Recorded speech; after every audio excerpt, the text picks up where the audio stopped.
Hello friends, study with Prathamesh मध्ये तुमचं पुन्हा एकदा स्वागत आहे.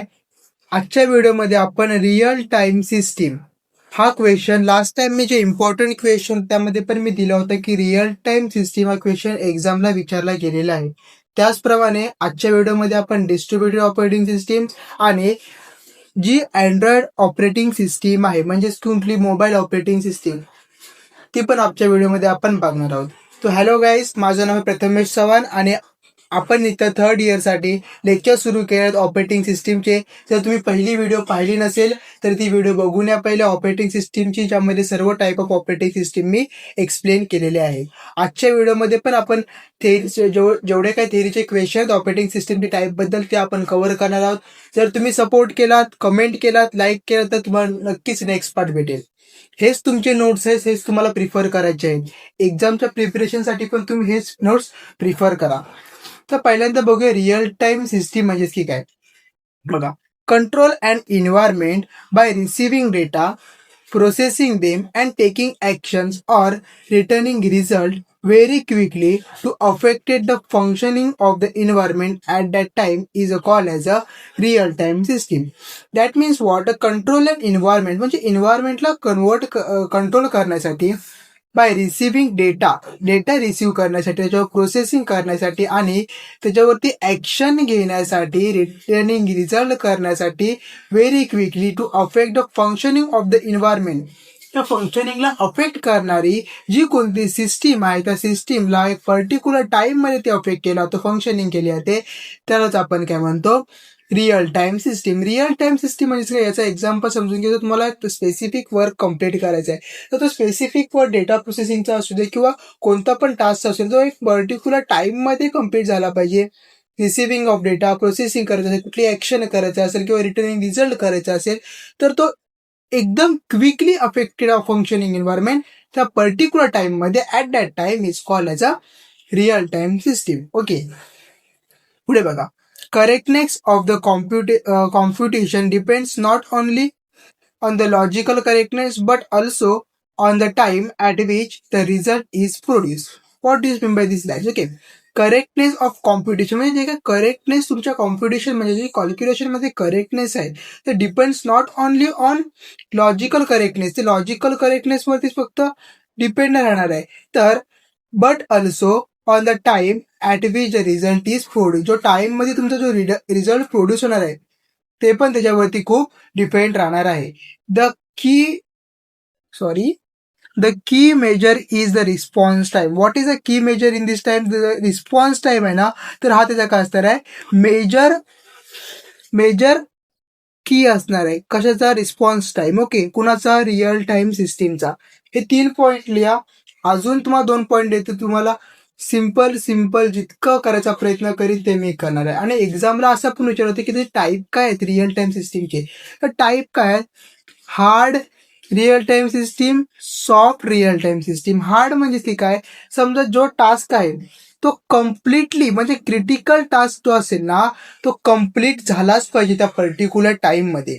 ओके, आणि जे काय सेकंडरी स्टोरेज लिमिटेड असतात किंवा मिसिंग असतात तो डेटा स्टोअर करण्यासाठी आपण काय यूज करतो, रॉम यूज करतो इथे. आणि virtual memory is almost not found. इथं व्हर्च्युअल मेमरी फाउंड केली जात नाही. सांगतो बघा, critical task must be completed on a time. जे काय तुमचा क्रिटिकल टास्क आहे जो तुम्ही सिस्टीमला प्रोव्हाइड केला तो ऑन टाइममध्ये कम्प्लीट झाला पाहिजे. Secondary storage is limited or missing so that data is stored in a ROM. Secondary storage आहे ना तो लिमिटेड इथं अवेलेबल असतो म्हणून मिसिंग पण असतो. सो डेटा कशामध्ये स्टोअर केला तर रॉम मध्ये स्टोअर केला होता. ही गोष्ट लक्षात ठेवा. आणि virtual memory is almost never found. Virtual memory found केली असतच नाही. ओके, व्हर्च्युअल मेमरीचा कन्सेप्टच नाही. सॉफ्ट रिअल टाइम सिस्टीम मध्ये काय, system are less restrictive. Okay, limited utility than HRTS means real hard time system. Okay, critical tasks get priority over other tasks and return until it complete. म्हणजे की priority कुठला घेतला तर over task वरती गेला होतो आणि रिटर्न केला होतो जोपर्यंत कम्प्लीट होत नाही ती.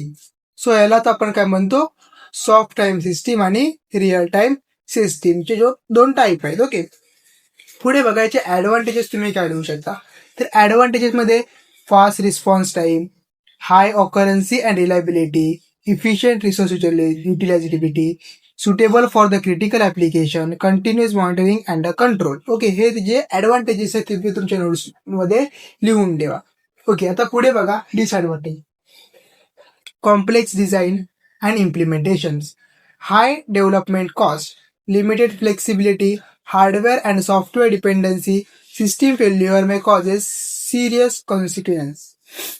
हे सर्वचे काय झाले डिसएडव्हान्टेजेस झाले. रिअल टाइम सिस्टीमचे कोणते पण तुम्ही 4 लर्न करून ठेवा आणि एक्झामला लिहून घ्या. ओके, आता पुढे बघा डिस्ट्रीब्युटेड सिस्टीम. जर तुमची ही केस स्कीमची एक्झाम आहे ना फ्रेंड, तर काही पण ते क्वेश्चन एक्झामला टाकू शकतात. फक्त बोर्ड रिपीटवरती तुम्ही एक्झामला जायचा विचार करत असाल तर तुम्हाला ते खूप रिस्की आहे. ओके, तर जितका कन्सेप्ट आहे, जितका सिलेबस आहे तितका करा, कारण थर्ड इयर आहे ऑलरेडी. तर तुम्हाला इथं पॉइंटर तुम्ही मेंटेन केलात नाही, it's very difficult to get the admission in your favourite colleges. Okay, so तुमचा मेन मोटिव्ह काय आहे की तुम्हाला इथे चांगला पॉइंटर काढायचा आहे. आणि MSBT मध्ये काय होतं, फर्स्ट सेमिस्टर म्हणजे 5th सेमिस्टर आणि 6th सेमिस्टर मिळून तुमचे मार्क्स कॅल्क्युलेट केले आता. दोघांचा जो ॲव्हरेज असेल ना, त्या दोघांचा ॲव्हरेज असेल त्याच्यावरतीच तुमचा काय होणार आहे ॲडमिशन होणार. ओके, सो ही लक्षात ठेवा गोष्ट की तुमचा 1 सेमिस्टरवरती ना 5th आणि 6th सेमिस्टरवरती तुमचा ॲव्हरेज येतो. तर फ्रेंड्स, तुम्हाला व्हिडिओ आवडत असेल ना तर एक लाईक झाला पाहिजे या व्हिडिओसाठी आणि थोडंसं कमेंट करा, जेणेकरून मला इन्स्पिरेशन भेटेल आणि मी तुमच्यासाठी व्हिडिओ बनवत जाईन. ओके, आणि मेन गोष्ट, चॅनलवरती नवीन आहात तर पहिल्यांदा सबस्क्राईब करा, जेणेकरून तुम्हाला सर्व व्हिडिओज तुमच्याकडे पोहोचतील. आणि व्हॉट्सअप ग्रुपला जॉईन पहिले, तिथेच तुम्हाला सर्व इन्फॉर्मेशन मिळणार आहे. ओके, तर बघूया डिस्ट्रीब्युटिव्ह सिस्टीम म्हणजे की काय समजून घेऊया. Distributive system, a distributive system consist of collections of the network and distributed middleware which enable the computer to coordinate their activities to share the resources of the system. Okay, what do you mean by distributed system? Distributed system consist collections of the network and distributed middleware.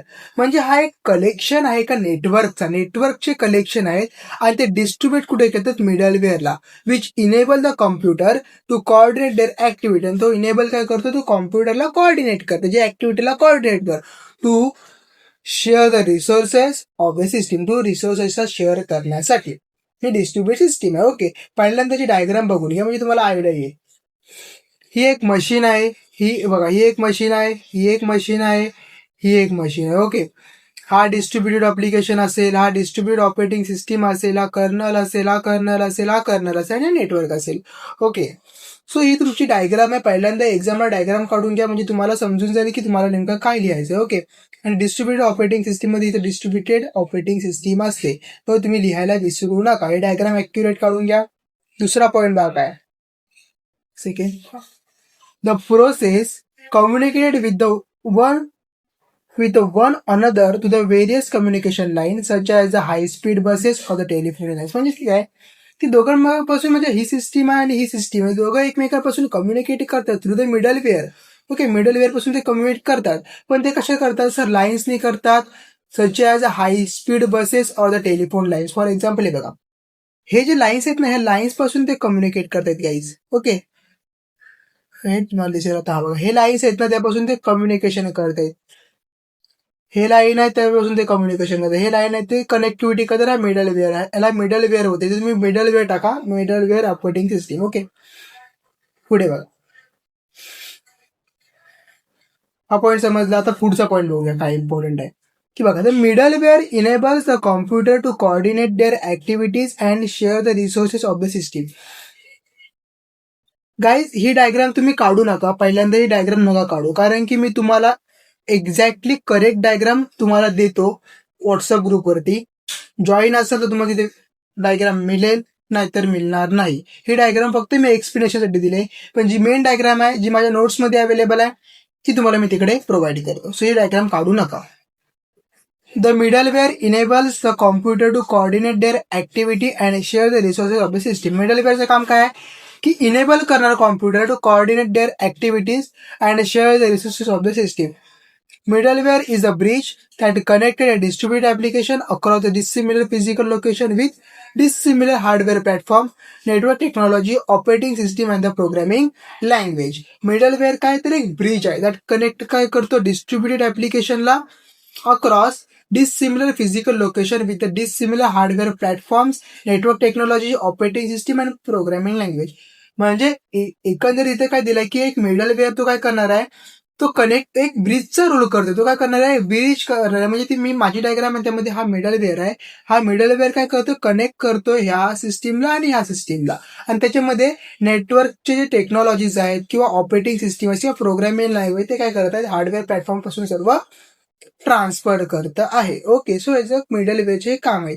आता ही diagram करू नका, आधीच सांगतो मी, ही diagram करू नका. मी WhatsApp ग्रुपवरती तुम्हाला accurate diagram send करेन. तुमचे मार्क्स कुठेच नाही गेले पाहिजे याची गॅरंटी मी घेते. ओके, तर बघून घ्या पुढे.